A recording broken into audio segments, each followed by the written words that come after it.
Well, hello there. Greetings and salutations. It is I, Johnny, and you are listening to yet another episode of the Who the Heaven Is I podcast. That's right, 28, 14 times 2, 7 times 4. However you want to look at it, that's the score. You're probably wondering what happened to episode 27, but I think I'm going to George Lucas this one and bounce back to 27 at another time. While it was recorded, um, there were some hiccups with it. I started to edit it, and then I'm like, no, I think I'm going to release it as it is, but at the right time. Or maybe you drop a beat behind it. But anyway, this is episode number 28, and I think this is an episode that will be super great, that many that normally don't can relate. And what do I mean by that? Why are you speaking in riddles, old man? I am not speaking in riddles. I am speaking in my tongues. What do I mean by that? Well, today is Wednesday. Weird, wacky, and wonderful Wednesday. And I think for myself particularly, life can be a struggle because I'm not like everybody else. And I mean that in the most compassionate way to myself. I love myself, but that wasn't always the case. As we are in May, Mental Health Awareness Month, I'll be very transparent. In fact, I'm like a ghost.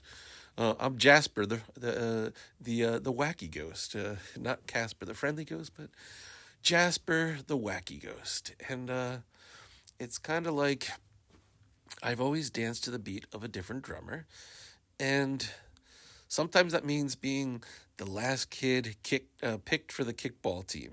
You know, the kid that's on the outside looking in. Um, I remember when I was in seventh grade, um, having a birthday party, going up to the arcade, and it was me, my friend Hal, my friend TJ, and then it was like, hey, can Jeff come too? And I was not really friends with Jeff. In fact, I don't think, even to this day, I don't think Jeff likes me. Um, and so we were like, yeah, sure, whatever. And so Jeff came along too. And um, it was an interesting birthday because when you're in the arcade, you're playing your games and stuff like that. But the interesting thing is, I didn't really spend time with my friends that day in the arcade. Maybe Hal and I played a little Akari Warriors together because Akari Warriors was a fun game. At the Orange Plaza in Middletown, New York, which is now where the Walmart resides, there's a little arcade. There's actually two, one downstairs, one upstairs. But the upstairs one was the better one. That had the Mike Tyson's Punch Out, Big Machine, and it had the Street Fighter where you can play all these games. The Akari Warriors was a fun game because the controllers, it was like an octagon that you rotated to move your gun. It was just fun stuff. Point of the matter is, um, it almost felt like people that day specifically, like they were hanging out with Foz, but it wasn't because they appreciated the Foz. They appreciated where the Foz was going. That's just me looking back on the whole thing. And I think it kind of, I'm going to be transparent, kind of feel like it happened again later in high school. As, um, I got in trouble in high school with well, it was my social studies class with Miss Roby, and so I had to go to detention. But she was the coach for the junior varsity basketball team, so I had to go to the gym and hang out there. I was a junior and hanging out there, and she was coaching, and I was just sitting there watching them practice, and me being a funny young man, I was making some jokes about, oh, you're doing it wrong, stuff like that, Um, but I was jesting and playing, and um, well, it seemed like the freshman and sophomore girls enjoyed my little banter. Um, and whatever happened, I don't know exactly how it transpired, but I became some sort of assistant junior varsity basketball coach. And I remember going to tuxedo with the girls on the bus to the game, and it was kind of cool. Kind of the fast forward, kind of the same way I went with Hal to help coach him when he went our senior year for his tennis match up to this place, the Neville Hotel, for a match. But that's a whole other story. Point of the matter is, 10th grade, 11th grade, Johnny had really had nothing going on, um, but I'm just a wild and crazy guy, and I'm a little like Fozzie Bear. I, like I said, I dance the beat of my own drummer, but I feel that I've always been this gregarious, super happy person that people generally like. And when I say like, I mean I'm a conversationalist. I share a different point of view, and I have a unique sense of humor, and so I befriended a lot of those people. In fact, it's really cool. One of the girls on the team, Rachel, her mom, I've run into recently, and it's so cool as an adult seeing the parents, and then just having that connection. Talking to the parents as an adult is always a different thing, and it's heartwarming. But I'm progressing here.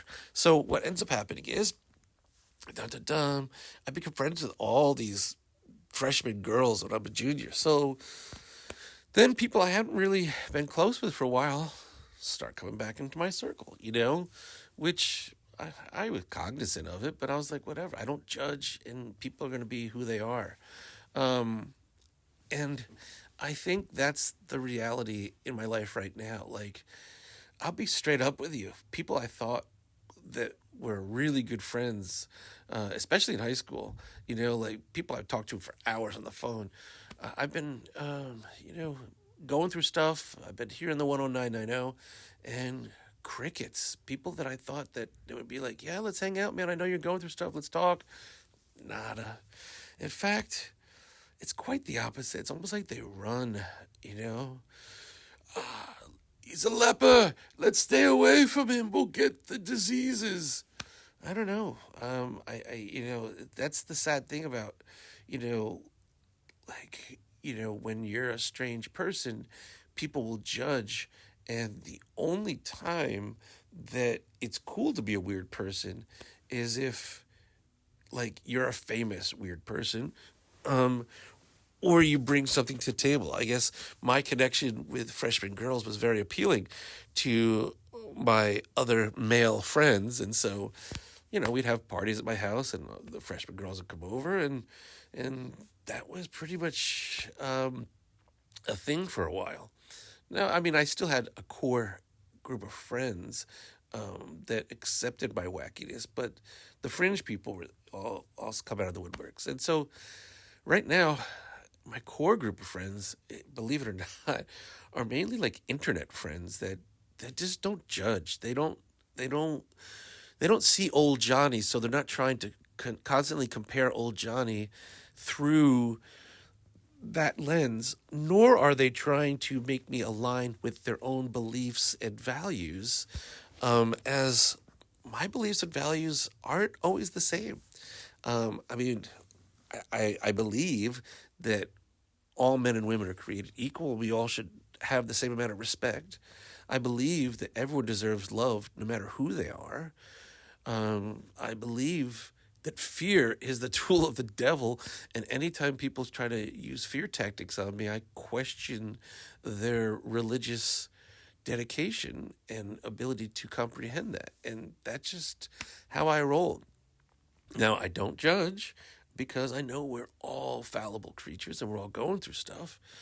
But when people want to help me and they don't ask the one magic question, and they want to tell me, you got to do this, you got to do that. Oh, I got this advice for you. And they haven't even had the time to even put themselves through my situation. I've got it coming from all angles. It's almost like I've got targets on the back of my head, the front of my head, the bottom of my feet. It's fine. But God doesn't give you more than you can't handle. And so I'm taking it all and I'm processing it. I'm doing the right things. I'm prioritizing self-care, which to a lot of people in the rat race is isn't, they're not cheesing with it, and that is hurtful into its own thing. I mean, it could be hurtful if I wasn't mentally fortified, which I've gone through so much in my life that, man, I can deal with it. That's why Yoda went to Dagobah. He had to get away from it, protect himself. And sometimes I do that. And people, oh, you need to toughen up and go through this and that. Bro, sis, like, you don't know what I'm going through. And, like, there's so many things going on. It's like, pump the brakes. Can you give me a little bit of understanding, compassion? Like not just tell me, well, you got to do this, you got to do that, and that's what happens. But some of my best friends right now are people that I barely know, but I kind of really know them because they, are authentically who they are, and they accept me for being who I am. And never once have they told me, oh, you got to stop doing that, you got to do this. They ask questions. They ask me what I think. And most importantly, they will ask, how can I help you?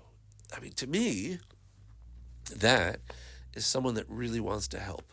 They ask you, they really try to get to who you are, but more importantly, they listen without responding, like, with solutions. Like, there's active listening is something that is failing here in society. I have so many people in my circles that aren't understanding how to actively listen. And this is something that's an acquired skill, especially in this, super tech society, instant gratification society, where people will straight up cut me off mid-sentence, say, you're taking too long to speak. I'm like, I'm in the middle of a sentence explaining something, and if you cut me off, I can't get to the end. Now, the only reason it's taking so long is because you got no patience.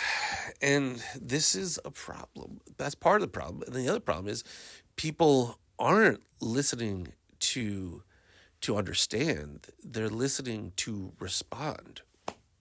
So there's that. And so when going through life and being a different person, if people were more accepting of others and inquisitive and trying to understand others, I think that they would further who they are, where they want to be. But what happens is people get put in their silos, then they find someone that accepts them and gets married, and they stay in the silos. They never get outside of it because they found someone that's tolerated those types of behaviors, then pats them on the back, and then they go out as a team, and then that becomes like one of those things like, where's the evolution? And I have come to the conclusion that not a single person in this world should get married until they've gone through analyzing their youth and development. And because when you're growing up, you have to follow the rules. Well, you don't have to, but you should. I followed the rules of my parents and stuff like that, and I'm very appreciative for the life they gave me. But as I look back, some of their behaviors and some of their methodologies and actions just don't vibe with the way I like to live. So you have to kind of unlearn what you've learned and then relearn, and then it's hard to connect with those people again because they're like, who's this person? Oh, they're strange, they're weird, they must be this, they must be that. And I believe that deep down inside, we're all weird, wacky, and wonderful when we're allowed to be our authentic self. And this is where, like, depression can settle in. And for years, I didn't see the wonderful. I saw the weird and wacky, and then people were always like this and that. Oh, Johnny's the crazy one in the family. Which comparatively, yes, I don't follow the normal path. I explore. I am inquisitive. I'm adventurous, but I do so with a gracious heart. And all the people I've met in my life, some of the best connections I've made, like if you've listened to the Doc McFarlane episode, met the guy in the airport at 4 o'clock in the morning. I consider him a super great friend that I can bounce ideas off of. I can call up and talk to if I need to. And he is not going to judge me on who I was. He knows where I'm trying to go. He's similarly aligned where he gets it. And so he's going to give me better support than people I've known for 30 years. And sometimes that's what you have to do to break the mold that's dark and cold. Because we got to, well, I find I have to evolve. And living the old Johnny life wasn't, will never work. And people are trying to put me back in that box. Which is funny because lyrically I have a song for us today. It's The Ugly Alien.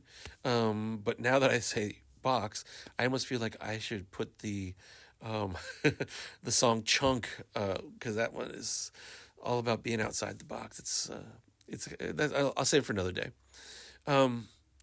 But that being said, at one of the places of spiritual worship that I go to, and I use the word worship loosely because I think it's connection, a spiritual connection I go to.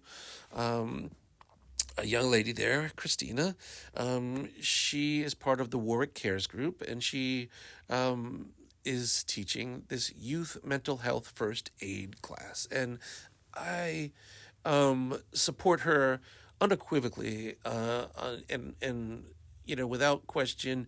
When she said, "Yeah, I'd like to get more people to go," I was like, "I'll be there," for a multitude of reasons. First and foremost, like, Christina and I have a kindred affinity for theater. In fact, yesterday during the training, she started either humming Moon River. I was like, "Moon River?" She's like, "Yeah." I was in school with her sister, Andrea, and we did some stuff as early as middle school together, and then we were in Doe T's Meister Singers and chorus throughout high school. So we had that connection at our spiritual place of gathering, and I just love her energy. And I don't really know her, but I know her. She's kind of like, me, but with twists, of course. But she's got that positive energy, and she's this really high energy, passionate person that loves, the arts, music, and theater, and she just wants to save the world and spread love, and I so align with that, and so of course I'll be there to support you, but more importantly, I find being at this training, very, very refreshing, eye-opening, and valuable because because of everything I'm going through with my own family, and I have two young boys. But I've done a lot of work with youth, and I plan on doing more work with youth. I mean, when I was younger, I was in peer mediation, peer leadership. When I was in college, I was president of the National Society of Leadership and Success, and all those things. You connect with people, and it's really an opportunity to be supportive of people going through stuff, and help inspire people, especially when on different levels of my life, I've achieved success. Now I'm going for the platinum now. I've gone for the bronze, silver, and the gold. Now I'm going for the platinum. So I need a different level of confidence, which I'm unlocking. But that being said, working with the youth has always been something I've gravitated towards because I have I have the most radiant inner child of anyone that I know. When I was a senior in high school, Dr. Amdura, I believe he's a doctor now. If not, he's Professor Amdura, one of our teachers from high school. He suggested I go support the kindergarten for my community service project. And so, okay, cool, whatever. So I went to the kindergarten class and I sat in the back and I did whatever the teacher told me to help out with and do stuff. And then lunchtime came. Then 18-year-old Johnny's out there in the playground with the kids playing red light, green light. And I see all the teachers in the distance just staring there watching, smiling. And it's like, well, that's who I am. We had so much fun. And it was crazy because I'm thinking, well, why don't they do this? Because it becomes work, and work is hard, and not everyone's like Patch Adams, where they have that eternal, radiant optimism, and things become a grind. But in my experience, you have to find a way to flip the switch and make it where it's not work, because I don't see why they couldn't have done what I did on a daily, and the kids would have had so much more of a better experience. I mean, that same thing I taught summer camp right out of high school. Well, I taught summer camp. I was a assistant counselor, right? And I was assistant counseling, and they loved having me over there. The kids gravitated towards me because I'm this wild and funky, connecting guy that just I really invest in the people that I surround myself with, no matter how big or how small. And so they said, "Hey, we need you to help out and." With a class yourself one day. We have someone calling out for a whole week. And I was like, by myself. And this was towards the end of the summer. I was like, okay, I don't know. I'll give it a try. And I remember I was in the class and I was like, it was the older kids. I want to say they were like 6 to 7 or 5 to 6. Not the super young ones, but not the super old ones. But I was like, okay, whatever. And then everything was going good. And then some little girl came in and the parent started to leave, and the parent left, and then she looked up at me, she goes, "You're not my mommy!" And she ran to the door, and I was like, oh, it's going to be one of these kinds of days. But I reframed, and I said, don't worry, she's just going through some stuff. And they even told me she was one of the more attached children, so that be that. Then it went on to lunchtime, and they always thought, oh, these kids are difficult with lunch. And I said, let's play follow leader. Let's go up to get lunch. And I jumped on the rock. They jumped on the rock. I jumped on the path. They jumped on the path. And they wanted to go to lunch with me. They wanted to do all that stuff. And it was so much fun. And, man, straight up, they wanted me to come back and be a counselor the next year. That never worked out just because I had different paths and different things going on in life. But to be said is connecting with people, you have to, I find, get on their level. And when you're of a different mindset, it's hard for people to relate. And it really is a dare to be different. To stand alone, especially with everything I'm working on, has been challenging because that people think I should be doing this, should be doing that. But that's not what my conscience, my heart, my soul tells me. If only people just supported me the way I needed, not how they want to. But that's what it is. I will say the laws of attraction are bringing and putting people into my path that, like Christina, like Healthy, like Doc, like all these people that I've met that are supportive and cheering for me in my corner.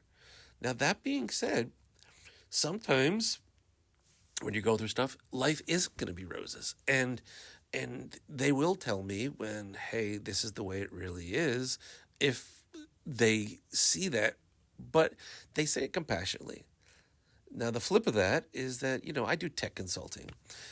And one of the biggest challenges I have is trying to teach something that people don't know, that they want to learn a certain way, but that way doesn't really work. A, because it's not functional, but B, it's sometimes technology fails, and so I have to find new solutions, and it's something that's been very challenging because a lot of people that need the training don't have patience, and then what happens is their frustration starts building up. And my biggest solution is how I learned tech is like, hey, yard by yard life could be hard, but inch by inch life's a cinch.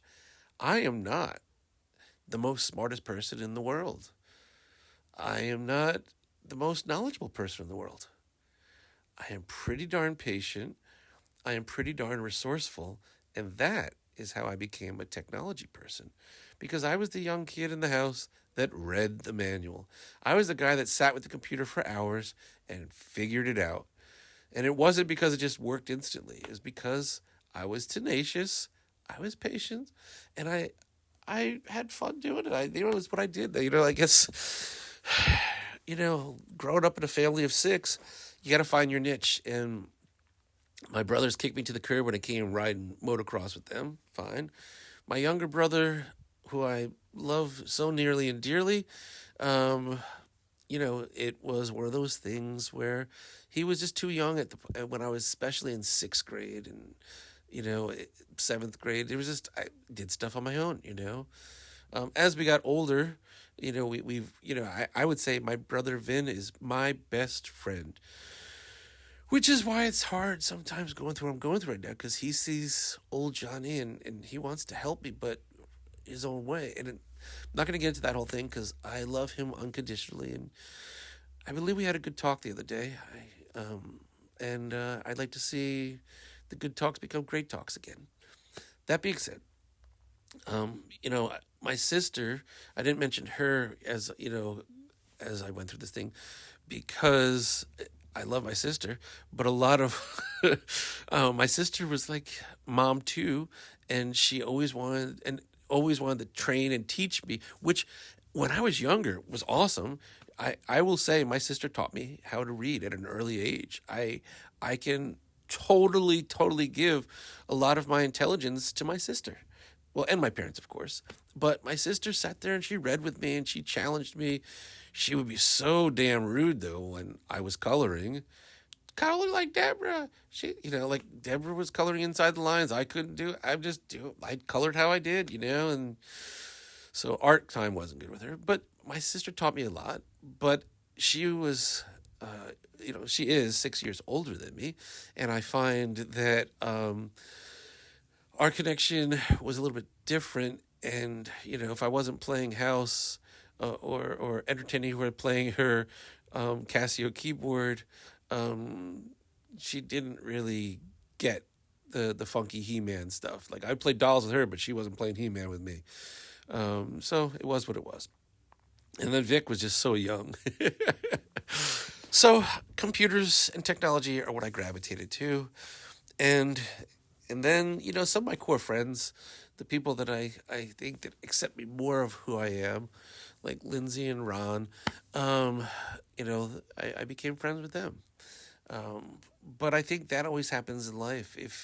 If you're not radiating who you really are, then you're not going to attract the core people that will support you and align with you, and then you're in a funk. And there's resources out there. There's 988, and I found that there's actually a place. It's not close that you can go to and actually sit and talk with someone. But I think as good as those tools and resources are, I know this sounds crazy, but this is what's worked for me. Just making friends with strangers has worked for me. Now, public service announcement, okay? I'm not saying I did that when I was 10 years old or 15 years old or maybe even 18 years old. Um, but as in my adult life, I befriend anyone and everyone because we are all brothers and sisters. We're all cut from the same cloth. If you go down the tree, at some point, we're all connected. And I don't judge. And I think that has made me a wiser person and a more diverse person because of the scope and spectrum of people that I'm able to connect with. And I'm thankful for that. I am thankful for that gift of connectivity. I will have to. Today I'm going to drop an episode. That's it. I'm just going to do. I'm going to drop an episode of the MFI, the My Friends and I show.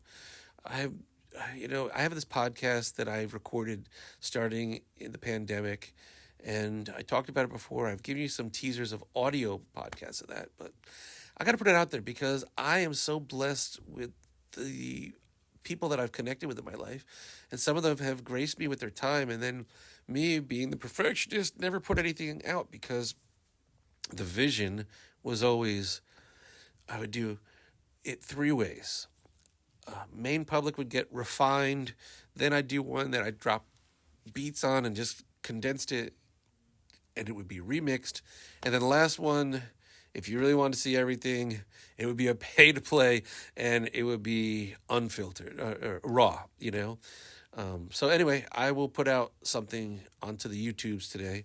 In fact, in this episode, I'm going to finish this episode with my song, but then there's also a YouTube link inside the show episode's details for the Ugly Alien song that I'm about to read to you because, hey, the ugly duckling was so depressed until it found out you're not a duck, you're a swan.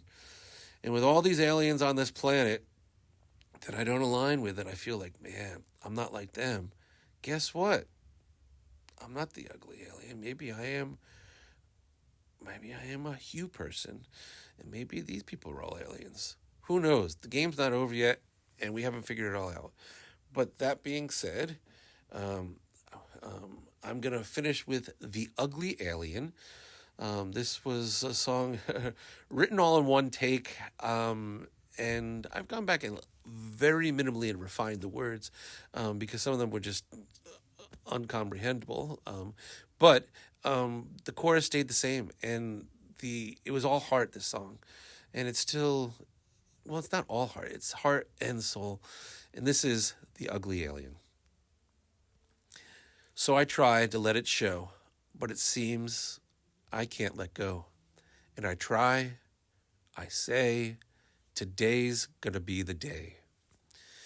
Everyone looks, they stop, they stare. Just because I don't have a lot of hair, but I try to see the person that's beyond me. I can, I will deliver that special thrill to you, to me, to everybody. I can. I should. But I am always no good. I'm that ugly alien. Oh. Try to make a second stab, but there's something I just can't grab.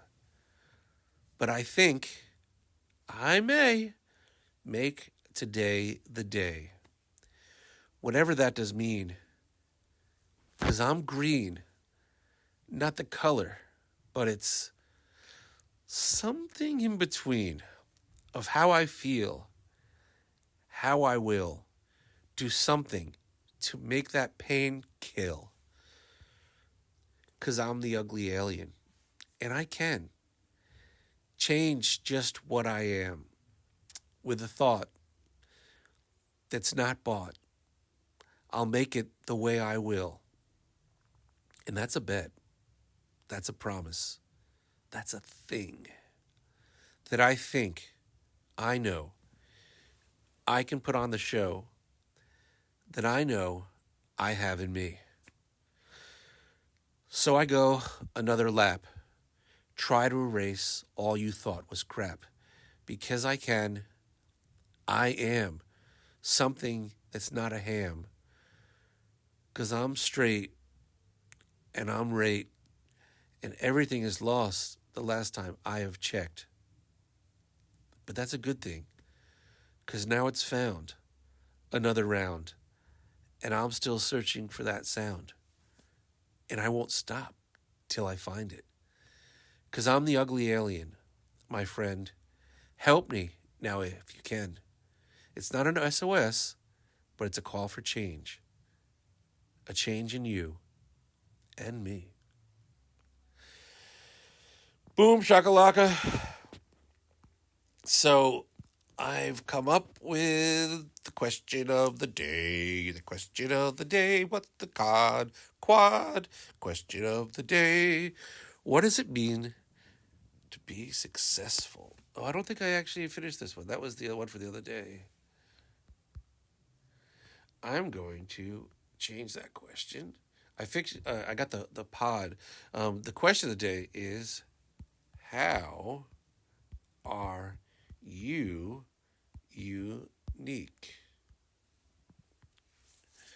Boom. Because I think everyone is unique in their own way.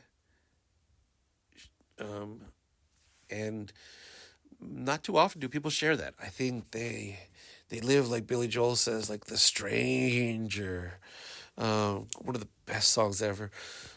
I worked on sampling it, doing some rapping on top of it. That would be a cool collab with the BJ, the Billy Joel. One of my greatest inspirations. And then the question of the day is, how are you unique? And the poll of the day is, do people accept you as you are? Yep, and they make me feel appreciated. Nope, and they're always trying to change me. Or the third answer is, I have a hard time to accept myself, so I'm going to call the cool line at 650-383-7469 and have iJohnni give me a spark of confidence, because I find that there's goodness and uniqueness in everyone, and I am pretty good at extracting it. And so give me a call, give me a text. You can always follow iJohnni on the social media at iJohnni. And you can always call the cool line for tips, tricks, texts, whatever you'd like to say. THE cool line, to help everyone, not just paying people, not just people I'm friends with, anyone in the universe. But thanks for listening. And listen, if you think you're weird and wacky, so is everyone else. You're also wonderful. And it's Wednesday. It's hump day.